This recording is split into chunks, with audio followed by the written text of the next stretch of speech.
Total fitness অর্জনের অসাধারণ সুযোগ নিয়ে এসেছে পবিত্র মাহে রমজান। আসুন যথাযথভাবে পালনের মাধ্যমে সার্থক করে তুলি এ রমজান। মুসলমান হলে এবং শারীরিক সামর্থ্য থাকলে রোজা পালনের নিয়ত করুন।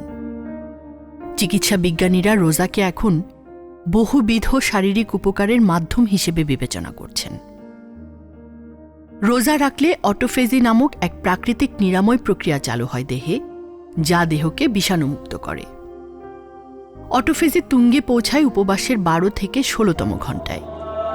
রোজা ডায়াবেটিস রোগীদের জন্য ক্ষতিকর, ভুল ধারণা। আধুনিক গবেষণা বলে রোজা রেখে বিপাকক্রিয়াকে শক্তিশালী এবং অগ্ন্যাশয়কে কর্মক্ষম করে টাইপ 1 ও টাইপ 2 দু ধরনের ডায়াবেটিসেরই নিরাময় সম্ভব। অ্যাসিডিটি, আলসার, উচ্চ রক্তচাপ ও উচ্চ কোলেস্টেরলের মতো যে কোনো বয়সীদের রোগ এবং আলঝেইমার, হান্টিংটন ও পার্কিনসন্সের মতো বয়স্কদের অসুখ বিসুখের আশঙ্কাও কমায় রোজা। রোজার রোগ প্রতিরোধ ও নিরাময় ক্ষমতার কারণেই আজ থেকে 1400 বছর আগে রাসূলুল্লাহ সাল্লাল্লাহু আলাইহি ওয়াসাল্লাম বলেছেন, তোমরা রোজা রাখো যেন সুস্থ থাকতে পারো। এবং এই সুস্থ থাকতে তখনই পারবেন যখন নবীজি সাল্লাল্লাহু আলাইহি ওয়াসাল্লাম রোজার যে নিয়ম বলেছেন তা মেনে আপনি রোজা রাখবেন। ইফতারে কি খাবেন? ইফতার করুন 3-4টি খেজুর ও পানি দিয়ে। খেজুর ও পানির মিশ্রণে সুক্রোজ তৈরি হয়, যা শরীরে তাৎক্ষণিক প্রাণশক্তি এনে দেয়। নামাজ পড়ে রাতের খাবার খেয়ে নিন।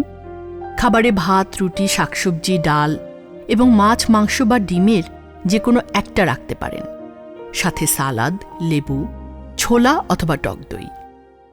ইফতারি নামের যেসব ভাজা পোড়া যেমন পেঁয়াজু, চপ, বেগুনি, পাকোড়া ইত্যাদি আমাদের সমাজে প্রচলিত, তা দোকান থেকে কেনা বা ঘরে বানানো পুরোপুরি বর্জন করুন।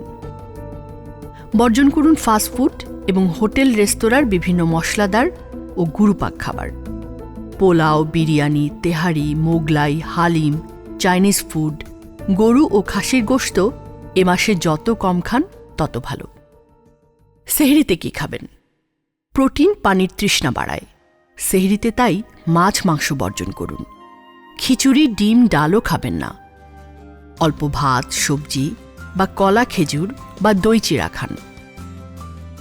তবে একেবারে কিছুই না খাওয়া অর্থাৎ ইচ্ছাকৃতভাবে সেহরি বর্জন এটা করবেন না। সেহরি শেষে দাঁত ব্রাশ ও অজু করে কিছুক্ষণ বজ্রাসনে বসুন। কোয়ান্টাম প্রকাশিত আল কোরআন বাংলা মর্মবাণী অডিও শুনতে থাকুন। ফজরের নামাজ আদায়ের পর যতক্ষণ ইচ্ছা মর্মবাণী শুনতে বা পড়তে পারেন। গৃহকর্মী ও অধীনস্থদের নিয়ে পরিবারের সবাই একসঙ্গে ইফতার করুন। ইফতারের 15 মিনিট আগে খেজুর পানি সামনে নিয়ে বসুন। আল কোরআনের বাংলা দোয়ায় নিমগ্ন হন। নিজের বা অন্যের জন্যে একটি বিশেষ প্রার্থনা করুন। দোয়া কবুলের এটা শ্রেষ্ঠ সময়।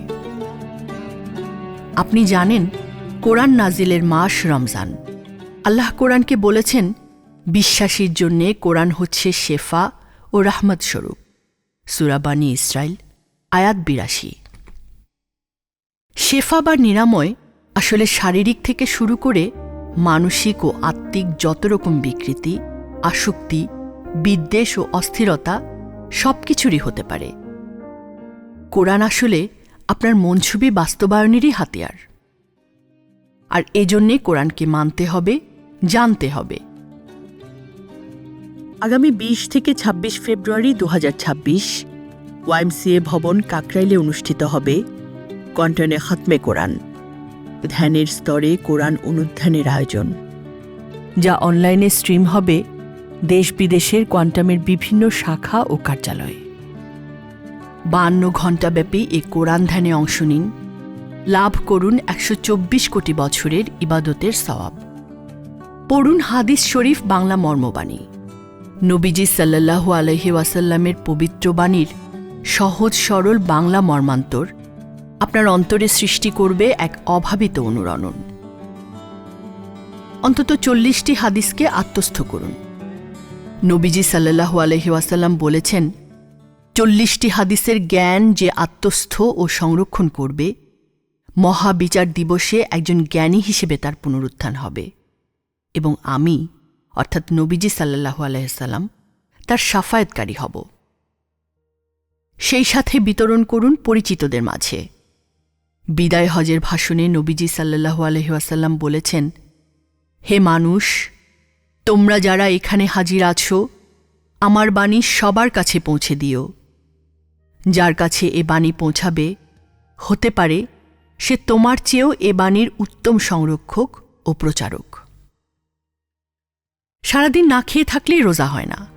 রোজা রেখে গীবত, পরচর্চা, অপ্রয়োজনীয় কথা এবং বিতর্ক, বিবাদ ও চেঁচামেচি যেমন রোজার গুণমান নষ্ট করে, তেমনি স্মার্টফোনে বুঁদ হয়ে থাকলেও রোজার কোনো কল্যাণ আপনার জীবনে আসবে না। স্মার্টফোনের আসক্তি কাটাতে দিনে বা রাতের একটা নির্দিষ্ট সময় ডিজিটাল ফাস্টিং করুন, অর্থাৎ স্মার্টফোন দেখা থেকে পুরোপুরি বিরত থাকুন।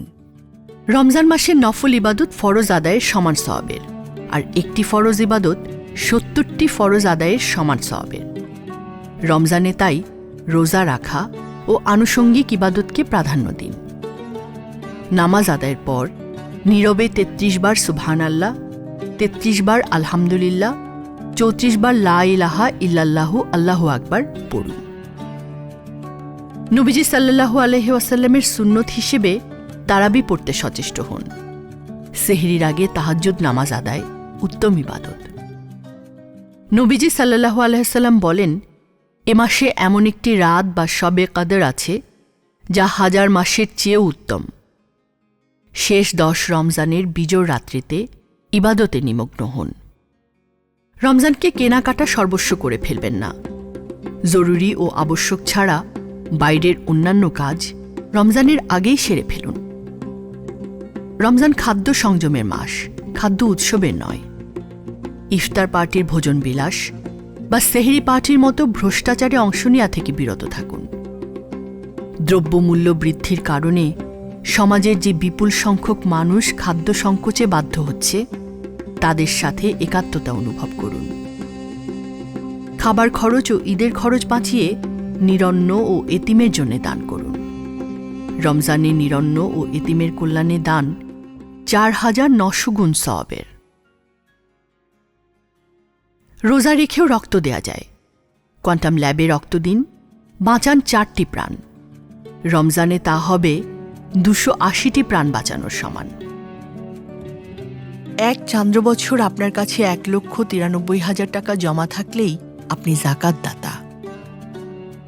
রমজানে জাকাতের অর্থ কোয়ান্টাম জাকাত ফান্ডে দান ৪,৯০০ গুণ বরকতের।